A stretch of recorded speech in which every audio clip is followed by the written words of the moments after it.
Assalamualaikum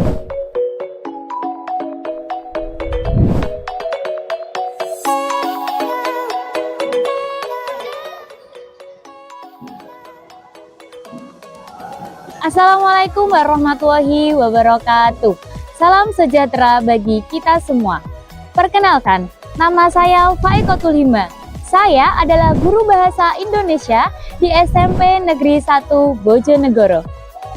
Pada kesempatan kali ini saya akan berbagi praktik baik yang telah saya laksanakan dengan materi menulis teks deskripsi di kelas 7B SMP Negeri 1 Bojonegoro.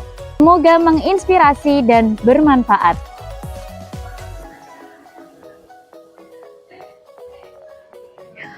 Mata pelajaran Bahasa Indonesia merupakan salah satu sarana yang dapat meningkatkan kemahiran berkomunikasi dan dapat mengakses berbagai informasi. Kemahiran berkomunikasi dalam berbahasa Indonesia secara lisan maupun tulis harus benar-benar dimiliki oleh peserta didik.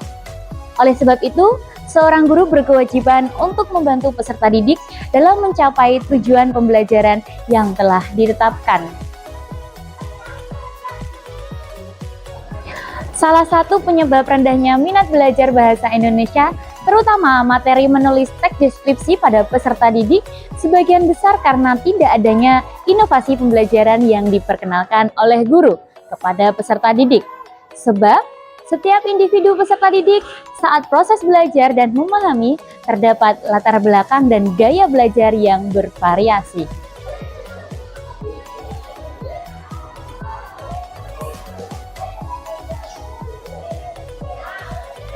Untuk menyikapi minat belajar dan keberagaman gaya belajar peserta didik di era 5.0, guru dapat menerapkan inovasi pembelajaran berdiferensiasi berbasis literasi teknologi.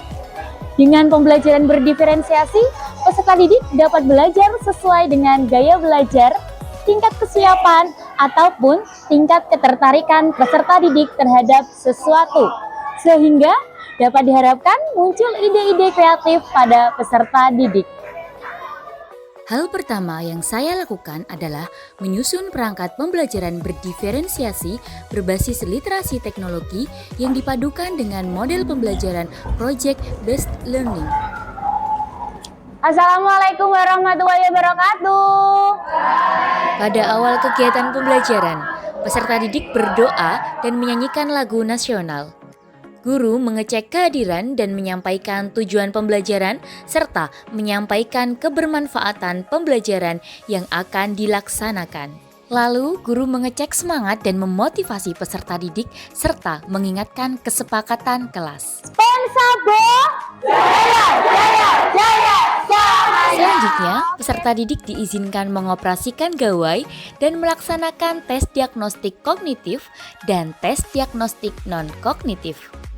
Untuk tes diagnostik kognitif, peserta didik menggunakan aplikasi Game Quizzes, dan untuk tes diagnostik non-kognitif, peserta didik menggunakan aplikasi Aku Pintar. Berikut hasil tes diagnostik kognitif tingkat pemahaman materi, antara lain 9% peserta didik sudah paham, 29% peserta didik kurang paham, dan 61% peserta didik belum paham. Berikut hasil tes diagnostik non-kognitif gaya belajar peserta didik, antara lain 16% auditori, 36% visual, dan 48% kinestetik. Pada kegiatan inti, tahap pertama adalah peserta didik diberikan pertanyaan mendasar terkait materi menulis teks deskripsi.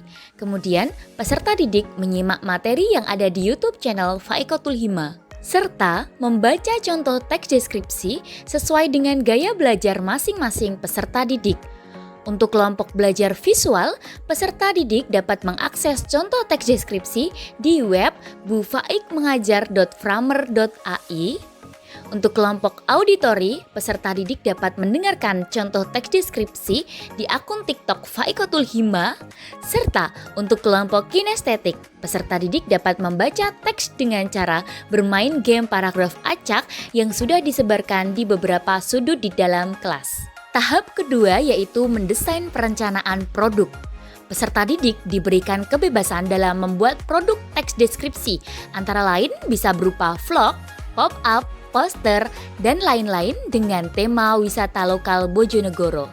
Tahap ketiga yaitu menyusun jadwal pembuatan produk teks deskripsi yang mana harus diselesaikan dan disajikan pada pertemuan selanjutnya. Pada pembelajaran inti di pertemuan berikutnya, tahap selanjutnya adalah memonitor keaktifan dan perkembangan proyek, di mana peserta didik mengedit vlog dengan aplikasi CapCut, mengedit poster dengan aplikasi Canva, dan membuat pop-up. Tahap kelima yaitu menguji hasil.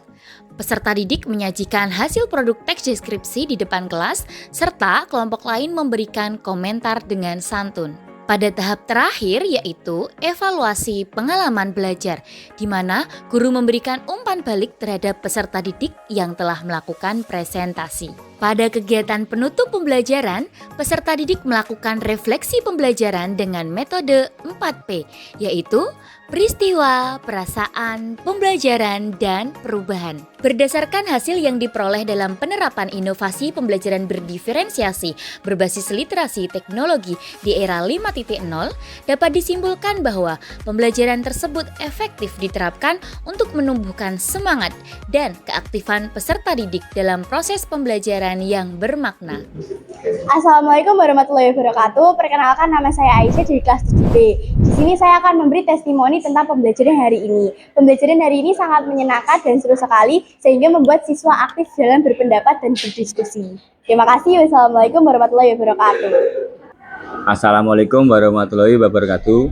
Saya Pak Tris. Saya sangat mendukung Bu Faik dalam melaksanakan inovasi pembelajaran berdiferensiasi berbasis literasi teknologi. Semangat Bu Faik!